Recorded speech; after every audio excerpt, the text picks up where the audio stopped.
வேலைக்கு வரட்டும் சார். என் புள்ள 40 நாள் ஆச்சு சார். என் வீட்டுல இல்லை சார். அவன் எந்த இடத்துல இருக்கிறான்னு தெரியல.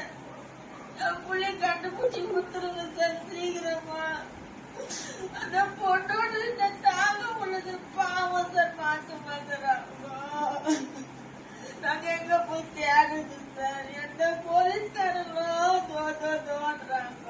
ஆனா ஒண்ணுமே இல்லை. சொல்லியே 1.5 மாசம் ஆயிடுச்சு சார். அதை குழந்தைங்க என்ன பதில சொன்னாங்க. சீக்கிரமா ஏதாவது ஒரு மூலியமா கண்டுபிடிச்சு கொடுங்க சார். என் பிள்ளைய அடுத்து கூட முடியல சார். 40 நாளா நாங்க சோறு தண்ணி இல்லாத செத்து போன மாதிரி படுக்கிறோம் இந்த வீட்டுல.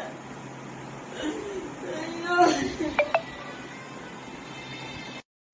வேலைக்கு போறேன்ட்டு போனான் சார். ஒரு புள்ளி போயிட்டு இருக்கிறான். அவன் 40 நாள் ஆகுது சார்.